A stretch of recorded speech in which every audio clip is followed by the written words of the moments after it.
Hey guys, this is Robert Breedlove from the What is Money show.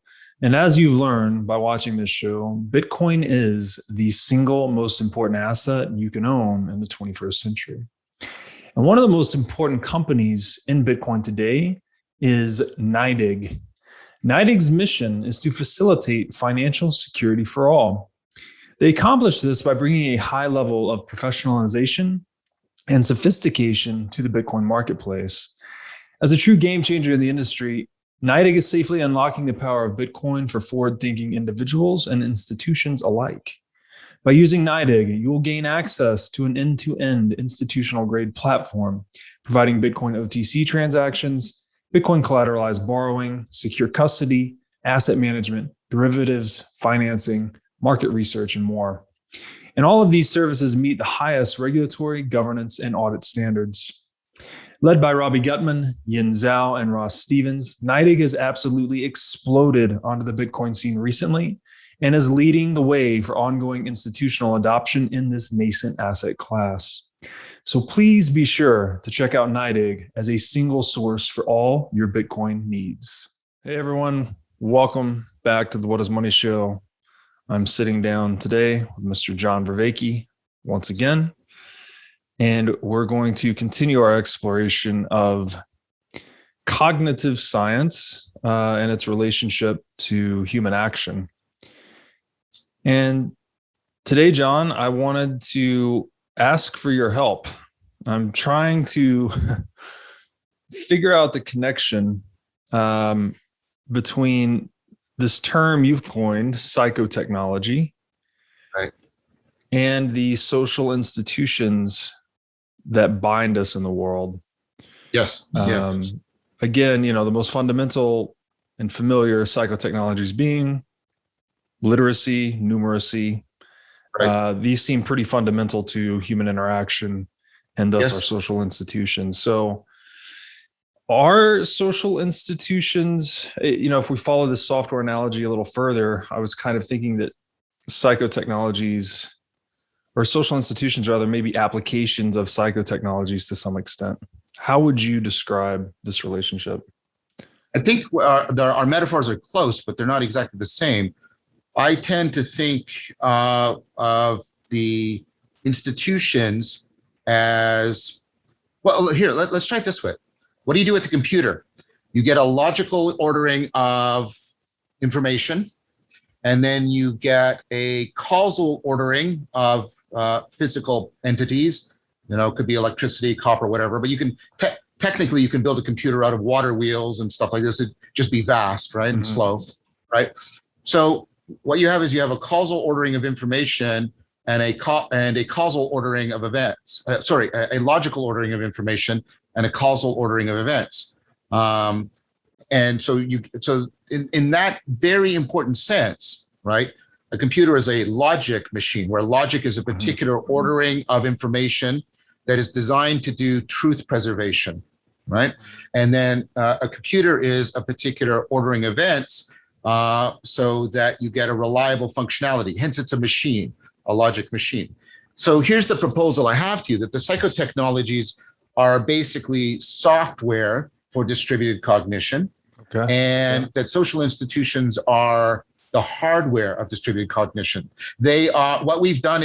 So what you do in a computer is you order matter so that it's isometric to the logical order of information, and then you set things up so that they track with each other. So you can run the program, you can run the software on the hardware, and that's what a program is. What social institutions do is, right, they basically bind human endeavor. I'll use a term, and I'm trying to use it intentionally equivocally. I hope I won't get into a flaw here, between a more general sense and the sense in economics, perhaps, right? So what you're basically doing is you have to do two things to solve a problem. You have to order the flow of information in distributed cognition, and enhance and afford that flow of information. I take it that's what psychotechnologies do. But you have to also organize the causation, the causal relationship between people. So you're organizing their labor so that the information flow actually serves to coordinate the labor and the flow of the labor actually provides a platform on which you can do the exchange of information that is needed for the psychotechnology to activate collective intelligence within distributed cognition. So I'm close to what I think you were saying, but because if I'm going to solve a problem, think about just me solving a problem. There's, and I don't believe in this strict distinction anymore in cognitive science between software and hardware, but I'll still use it right now, right?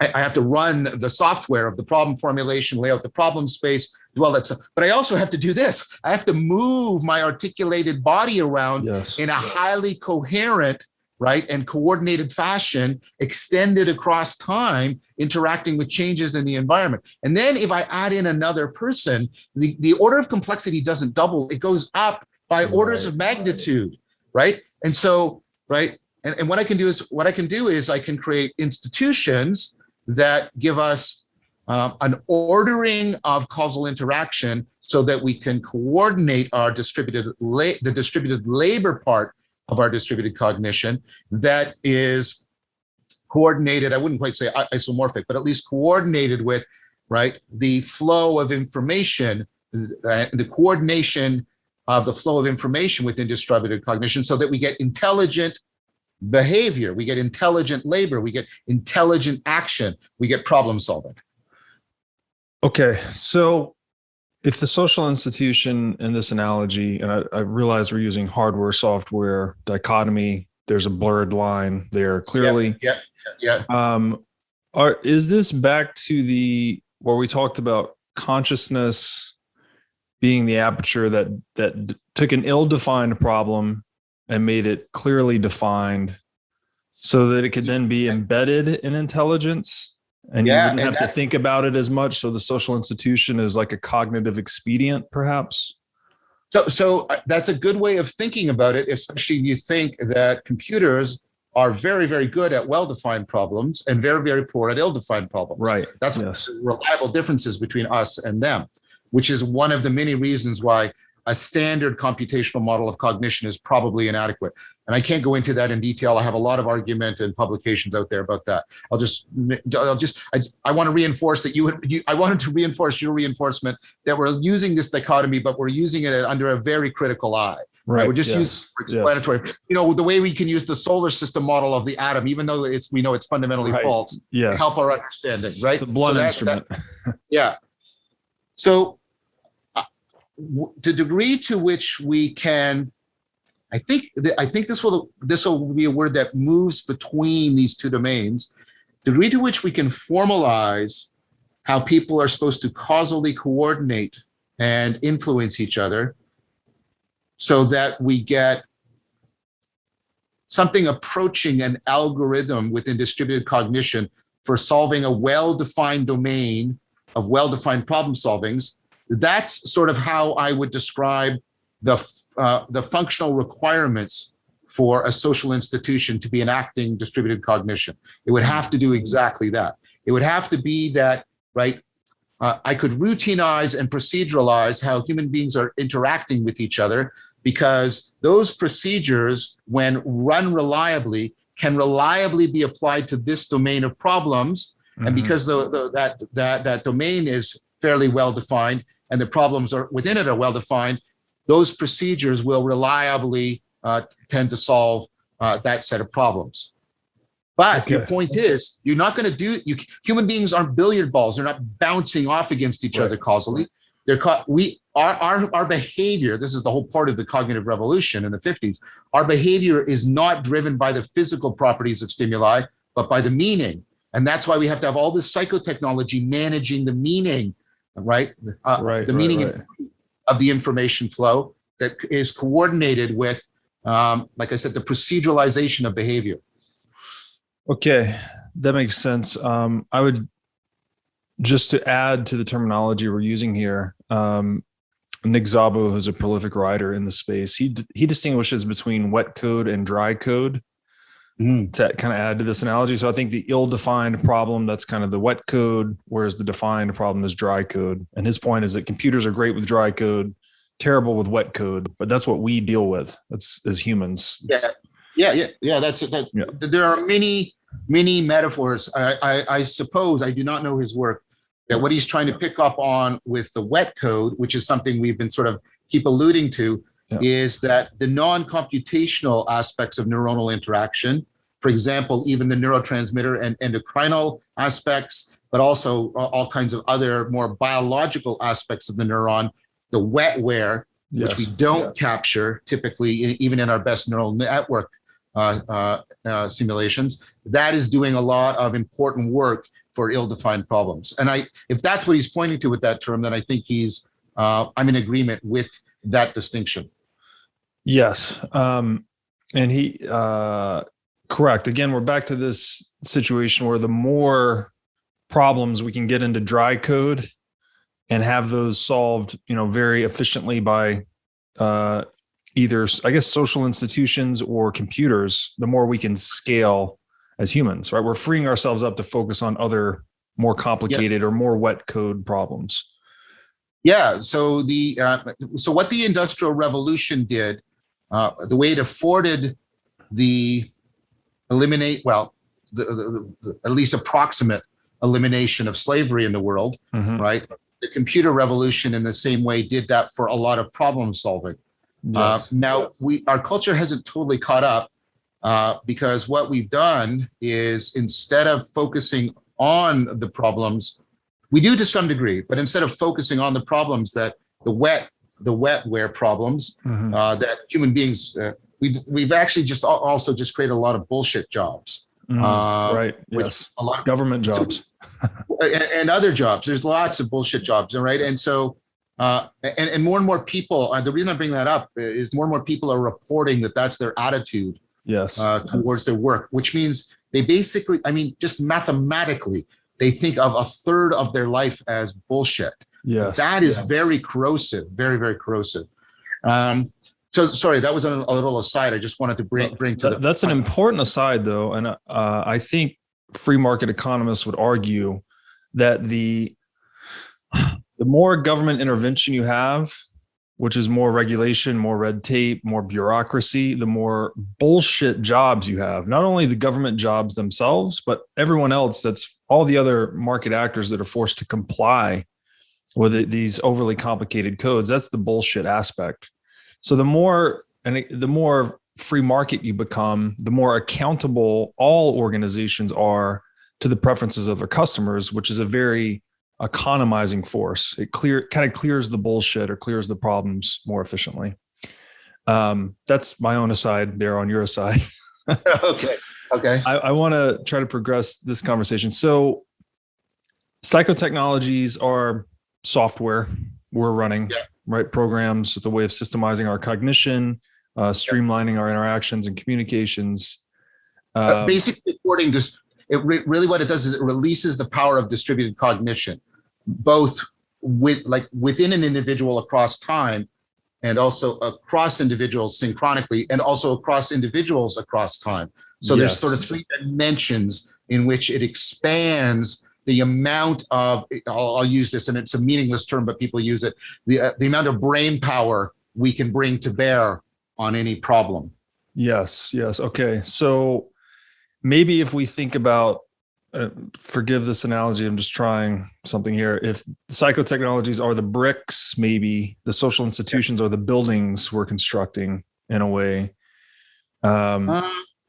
But the question here is, when psychotechnologies change, here's my kind of theorem I want to put forward.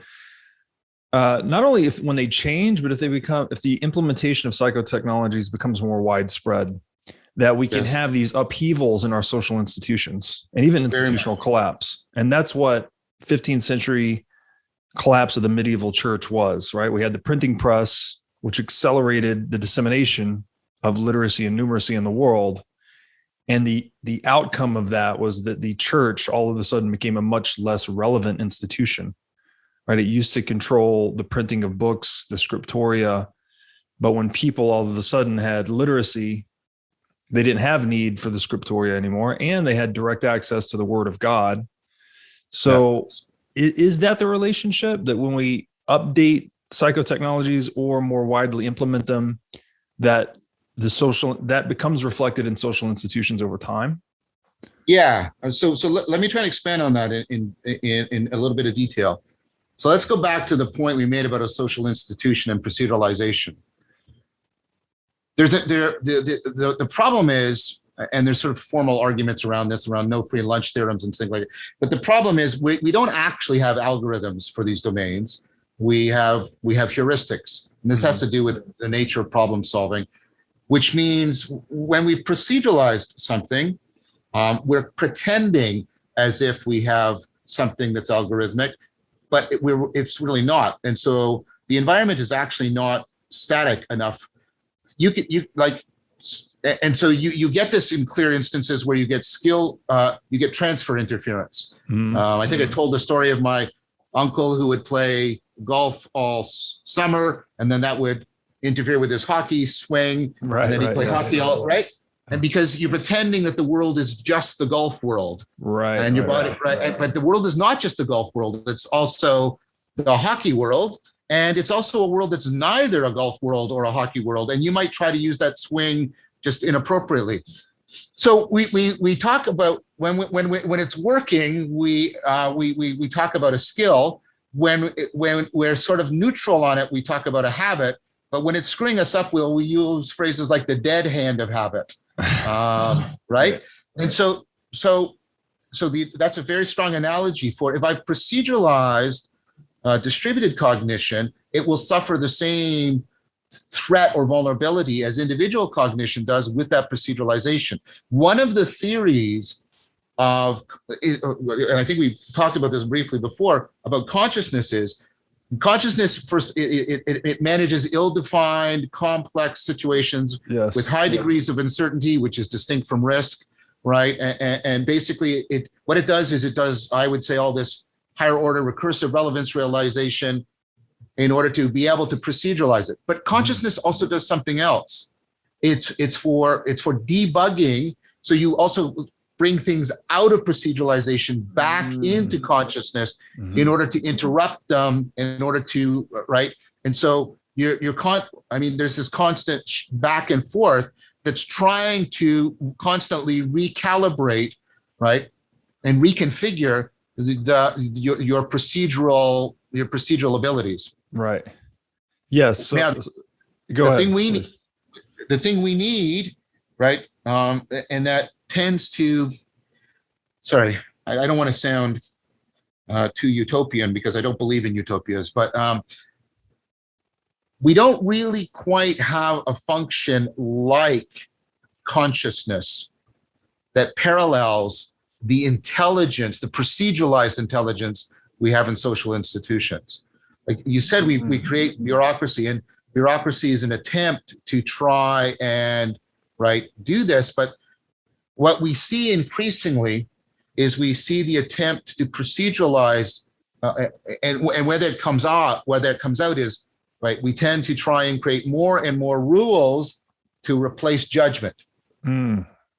And we do, and let's be clear, this is not some evil sin, or it's not some Kafkaesque, cabal that human beings are just out, Weber is right. There's all these latent functions of bureaucracy that are noxious, and Kafka is right to point them out. But the overall intent is a good intent, which is what you want to have places, right, in your institution that are analogous to that consciousness function.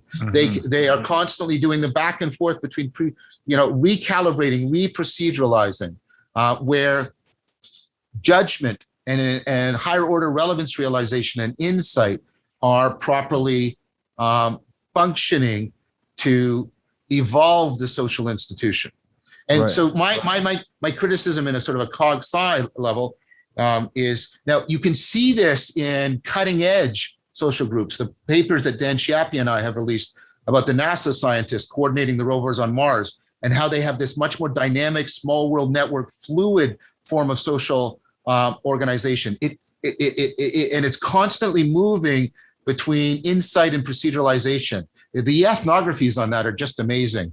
And so now whether or not that's possible at large groups, I don't know. But that's my criticism, that we tend to get solidified into a strategy that is initially terrifically successful, which is let's replace judgment with rules, right? Let's replace judgment with rules.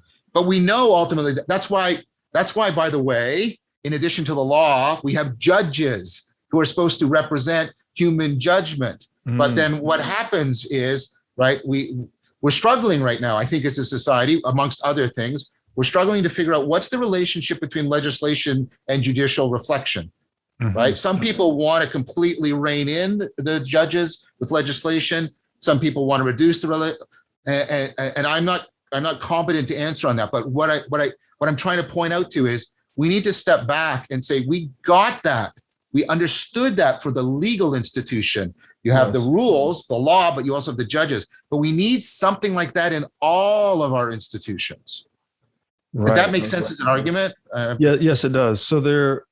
First of all, I like how you distinguish between skill habit and bad habit. They're all kind of the same thing. It's just whether it's serving your aim or not, right? Exactly. Whether or not it's adapted to the environment. Yes. Exactly. So we can have this, I guess, misframing, if you will, which is a form of self-deception, perhaps. Your uncle's on the golf course swinging a hockey stick style, you know. And then there's this, okay, so the institution itself is functioning sort of like consciousness in that it's proceduralizing, trying to take information in and proceduralize it so it knows how to deal with it in a more economic manner in the future. Of course. Yes. But at the same time, it has to step out of itself and sort of analyze how it's proceduralizing this information and perform modification. So you need this balance between rigidity and fluidity, maybe, if those are rough terms. And I'm reminded stability and plasticity are the typical terms. Stability and plasticity. Great. I'm reminded here of your transjective term. Yes. Where it's, we have this objective rigidity, what is this subjective belief of what should be, and then there's this transjective adaptivity occurring between the two. Yeah. And so I'm going to say something provocative, and maybe it'll be provocative to your listeners, and I hope they take it in good spirit, right? One way of thinking about it, and again, I'm stretching terms a little, so I'm trying to be a little bit playful so we can get more insight into this. You can think of judges as the philosophers of the legal system. They don't just apply the rules or try to set benchmarks, and we're gonna convict this many people. They're also stepping back and saying, are we using the right rules? Are we applying, what do we mean by this? What do we mean by that? And that's why, one good way to be a judge is a judge who's, typically been, a significant scholar in the philosophy and history of law. Right. Now think about other institutions that we have that wield tremendous power. Of course, we have hierarchies and there's people in power making decisions, but I wouldn't, it'd be difficult to see, for example, the managerial elite of a corporation as the philosophers of the corporation. Right. Yeah. Right. You see and notice how when I say that, there's an instant sort of why? But notice how we think it's totally important for law, and law is like the core proceduralization. It is the meta proceduralization system of our entire society. And why do we think we should have philosophers as not dominating that system, but a significant part of it? And yet, when we look at the lower level, I mean, lower with respect to meta social institutions, we don't think we need that. And that's kind of odd because, for example, if you look at the Roman Empire is run best, and this is kind of a consensus, when the emperors were also philosophers, and the epitome of that is Marcus Aurelius. So that he of course is doing all of this with the empire, but he's also a philosopher reflecting on this and questioning it. so that's, I mean, that's a fairly radical proposal, and I think it's kind of orthogonal to being left or right. So I don't know. I probably have just pissed everybody off by making it. No, not at all. but that's like, imagine if we had that. I mean, and in some places you see it also. You can see in hospitals, they often have an ethics board where they have on in that board, they have people with philosophical training, not because they're going to make the ultimate decisions about policy, but they're there to keep that plasticity, to keep to keep the arena of adaptivity open and flowing. Right. So it doesn't ossify into something totalitarian, right? We need to navigate the spirit of the law versus the letter of the law to make sure that the letter is always revivified by the spirit to some extent. And the spirit is always concretized to some degree in the letter. The opposite mistake is just to stay the Peter Pan syndrome, to stay in the wonderful possibilities, right, of abstract thought. Overly generalized, perhaps, versus we're back to generalizability versus discriminability to some extent, right? Letter, spirit, and letter, rather. Okay, I like this, and I want to go down this further now. So possession, as is commonly said, is 9/10 of the law. So we could say property is 9/10 of the law. Property is the basis of civilization, right? The fact that you can go out, earn something that you can keep and trade with others. That's what enables us to be peaceful. Yes. Money, another definition, it's the meta property right. It's a call option on all other forms of property. It's the most superior, liquid, important form of property in the world. Yeah, your idea of it being the lubricant that simultaneously facilitates trade and the flow of information. I think that's a very good idea. Yes. And we're wrestling with. Sorry, I don't want to say grandiose, but there's in many ways, you can see a lot of different phenomena as us wrestling with the ontology of property. So notion, when people are talking about identity, or whether they're talking what's proper, or they talk about what belongs to me, and identity is often used as a term for. I'm not criticizing this. I'm just trying to state a bunch of things. Now, here's what I am criticizing: that we are doing lots of running around legislation about this. And again, I understand why it's urgent, but we're not having enough. And I'll keep using this adjective because it's neutral. We're not having enough philosophical reflection that is being taken seriously by the people who are legislating about exactly what is the ontology. Like you did something really cool for me last time. This is the kind of move I'm talking about. You said, John, don't think of property as possession. Think about it as time. Relationship with time. Yep. Yeah, relationship with time. Now, that's the kind of move I'm talking about.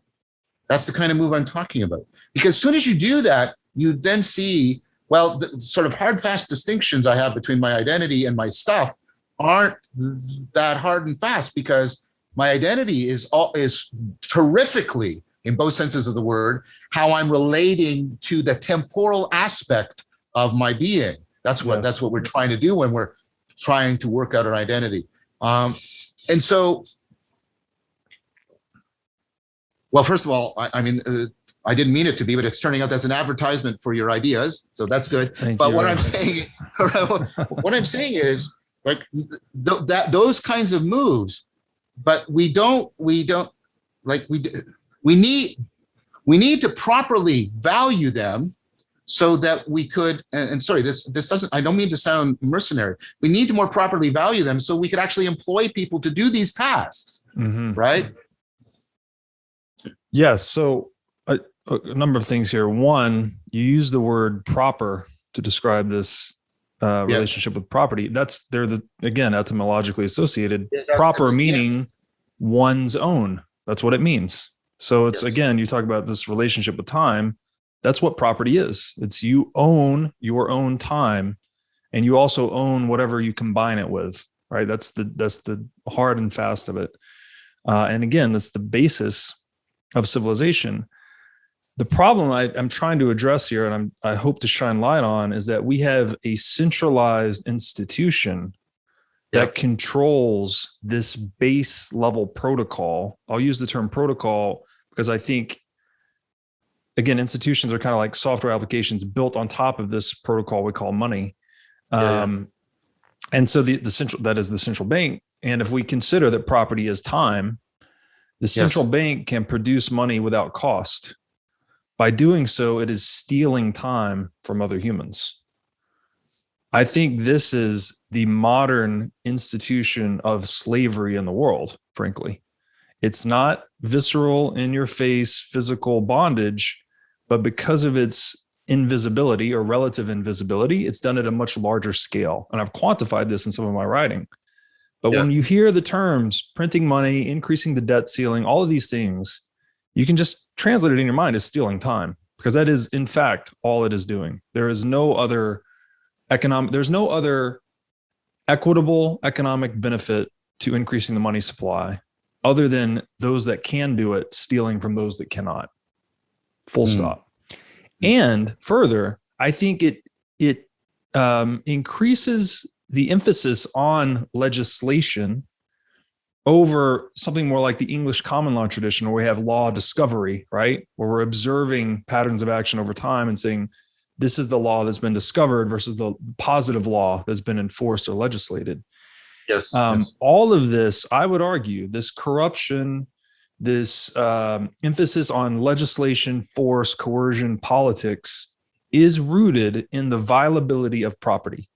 The fact that there's an institution that can violate the property of everyone else, it can use that mechanism to enforce its will on everyone. And I think this is the black heart of modern economics, is the central bank. That's my overarching thesis. Yeah, you make that point very powerfully. And I'm always a little bit hesitant when you do that, because you have me at a terrific disadvantage. Like I have not studied economics, and I'm concerned. I mean, I'll one of the things. Well, let me ask you a couple of questions, because you hinted at this at one point, that this was, like, I know on a bit of history, I know there was a time before there was a centralized banks. I forget the name of the guy in France, and you had all these multiple currencies, and that was chaotic, right? Yes. So there was an actual justifiable reason why central banks were brought in that actually helped improve trade, economic flow, and things like that. Yes, so, standardization. So typically monopolies, they impose standards. And this is not just in money, by the way. Like Rockefeller imposed standards in the oil industry, and that gave it a lot of efficiency. So there are gains to be had from that. The problem is that it comes with control, right? Whoever sets the standard then gets to manipulate the standard to their own benefit. Right. And so so is this an example again? And again, I don't know, of something that's set up for efficiency, and then it tends to become ossified in some sense. Yes. It loses the adaptive relationship to a changing environment. Is that part of your argument? Am I understanding you correctly? 100%. And it's also infusing the rest of the market economy with this maladaptivity, because it's just printing money and papering over losses. So capitalism cannot function. The Darwinian function of markets, right, is to make sure capital is going to its highest and best use. But when you paper over losses, which are the signals that capital is not being put to its highest and best use, it needs to be allocated elsewhere, you're distorting the adaptive impulse of markets. Right. So it's very it is poisonous, frankly, to the free market. So given that idea, and then you made a move, which you filled in more detail last time, which is because this is an institution and it's the hardware. Well, we'll get back to this in a sec. You see money, like there's an institution, it's a hardware, and then money is a hardware software thing, right? It's an implementation of psychotechnologies. Yeah. This is going to have a huge impact on the functioning of distributed cognition that is analogous, if I understand your argument, to the way alphabetic literacy had a huge impact and helped drive something like the Axial Revolution. That's the core of your argument. Is that correct? Yes, I think that and thanks to your work, frankly, I've come to view this as we're running software, right? We're thinking in literacy, we're using numeracy and economic calculation. That's what distinguishes us from people 1,000 years ago, largely, right? That we're running different software. And I think money's kind of the hybrid though, because to your point, it's always had this physical, it needs this bridge to the real world. It needs to be rooted in real economic scarcity, but we also use it mentally. So my kind of overarching thesis there is because it's the messaging mechanism is corrupt, it's having a corruptive effect on culture and individuals.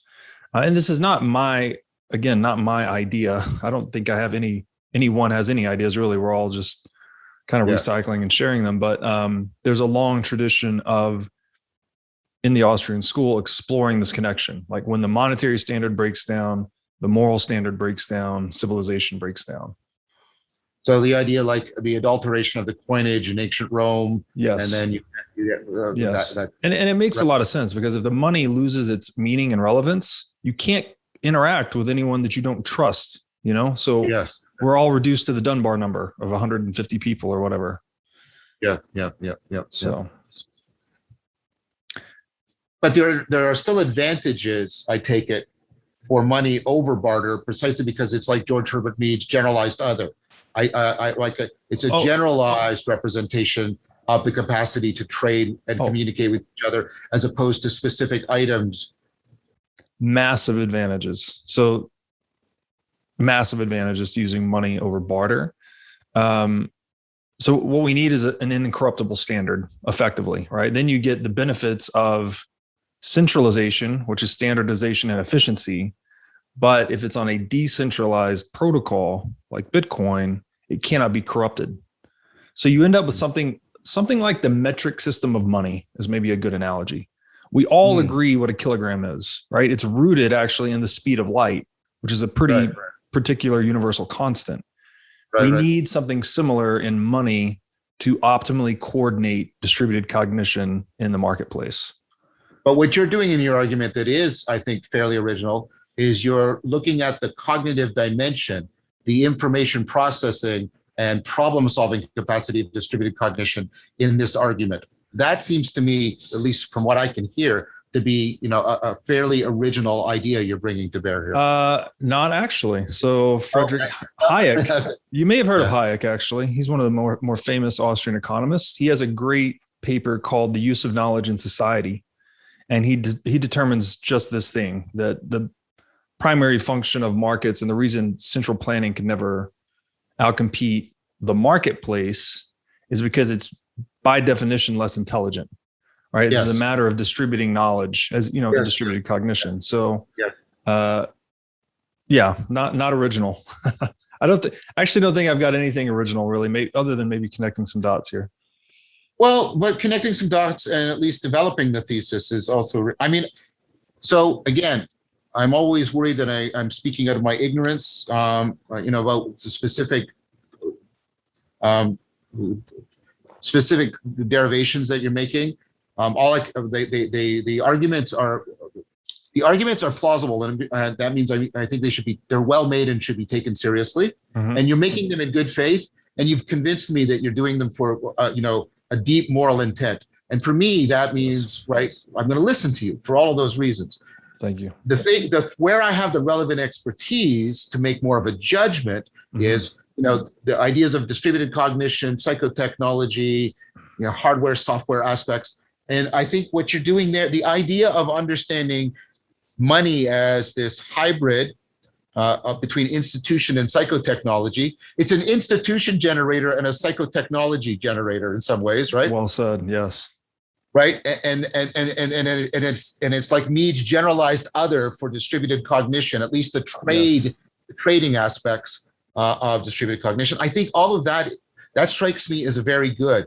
And I hadn't thought about that before because I tended to see, and this was nothing but bias on my part, the bias of ignorance. and I did courses on political economy in university, and I tended to, this discourse was, I found all of this discourse tremendously disconnected from the philosophy and psychology of rationality and human problem solving and intelligence.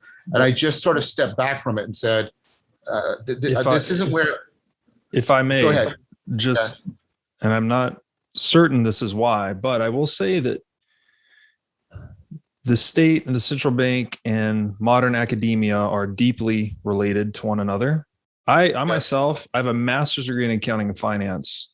I was never taught one letter of Austrian economics, not at all.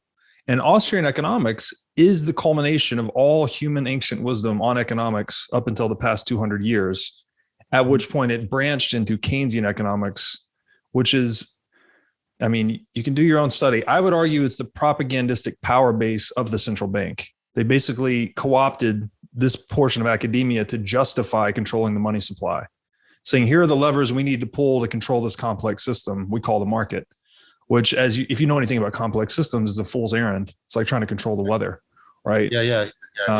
So I would say there's probably a reason whatever you learned about in school related to economics didn't make sense, wasn't connected to rationality. Because, by the way, Austrian economics is rooted in rationality. It is a deductive science. It's non-empirical, actually. You start from these fundamental axioms like man must act, and you deduce theorems from that effectively. So it's radically different. It's day and night. Sorry to jump in, but I just wanted to encourage this. It's kind of a blind spot in most people's world because it doesn't exist in modern curriculum.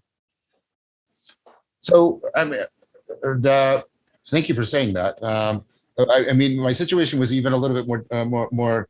So my supervisor for my thesis, he actually published several articles on economics being a pseudoscience. So, right? It is, yeah. And which is odd because in the end, my theory of relevance realization is a bioeconomic model of cognition, and explicitly so. And so there's some kind of weird irony. I hope it's not a Freudian thing about he was my father figure or not something like that.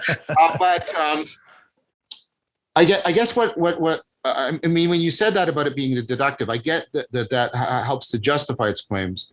But like we should talk about that maybe a little bit.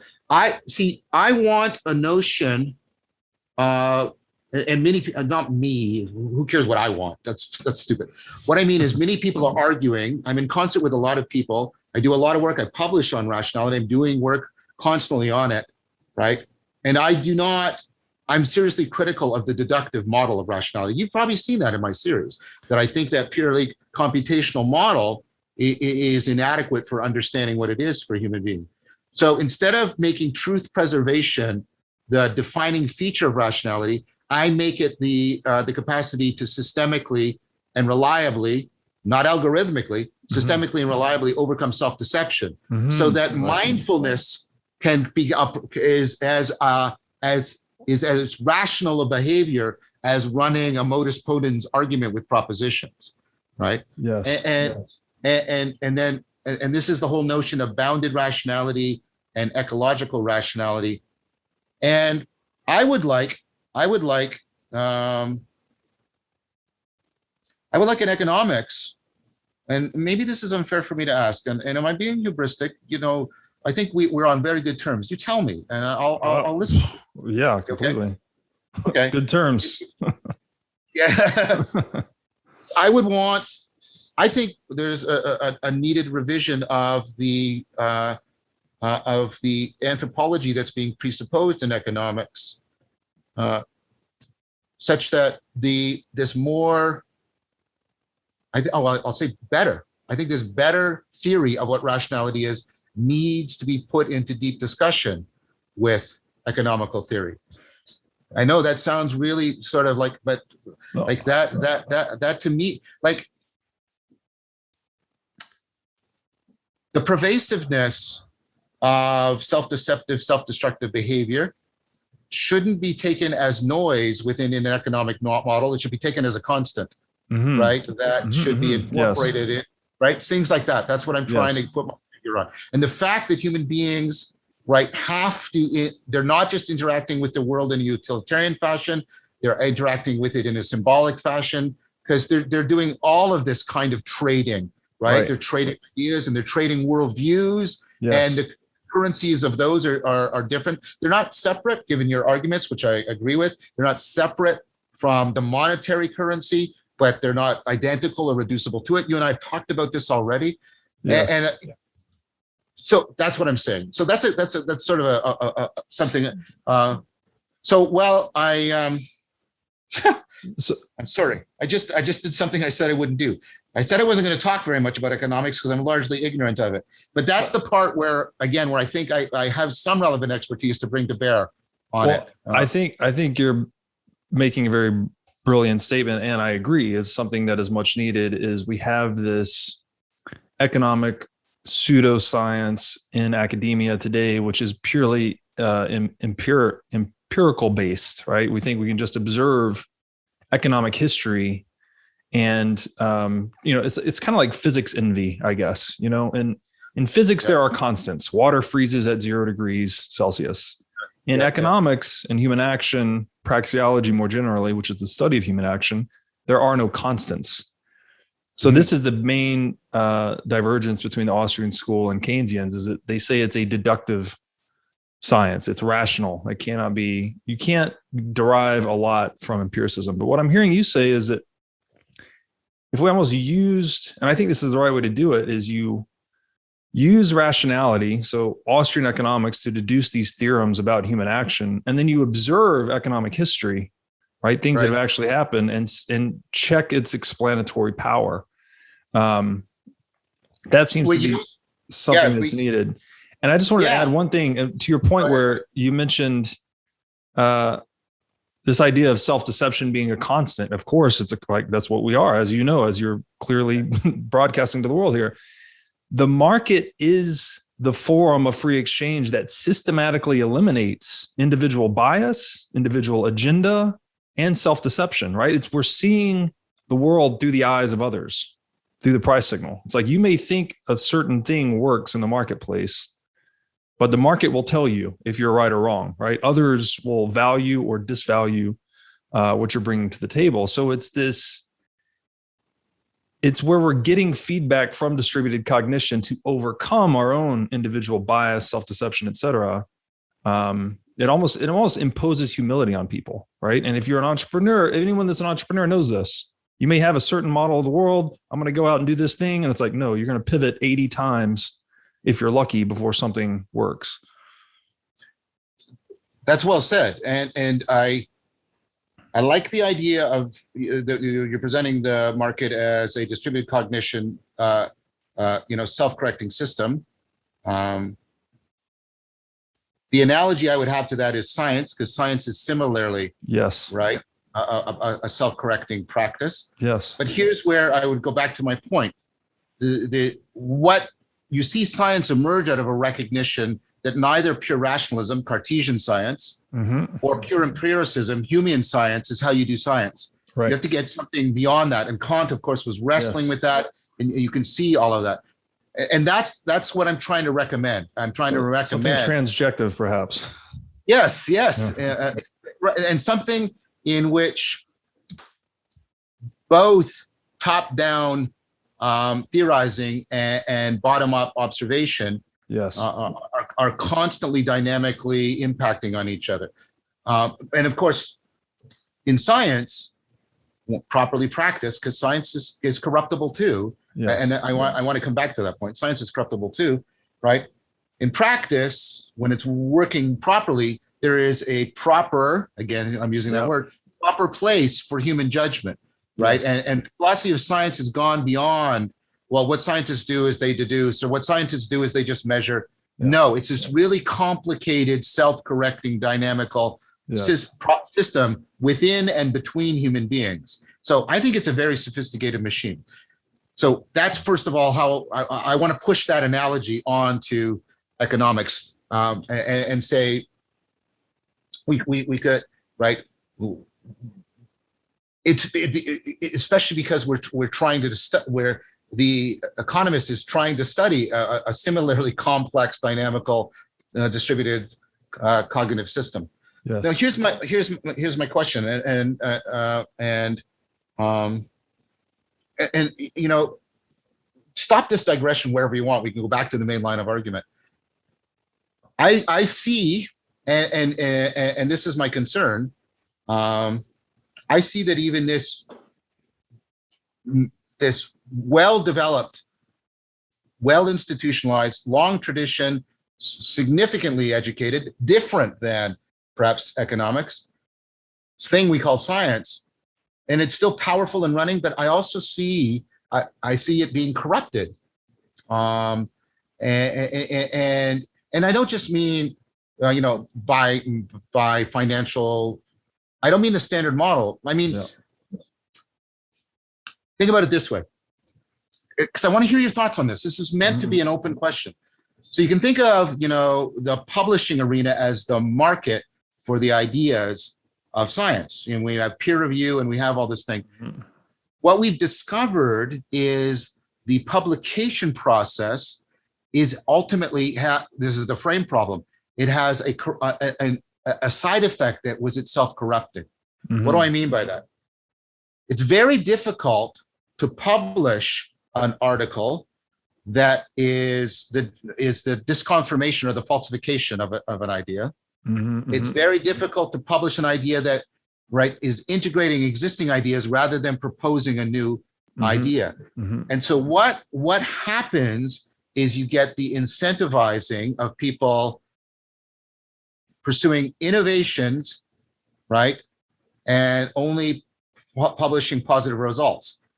Those two things have contributed significantly to the replication crisis within science, right? Yeah.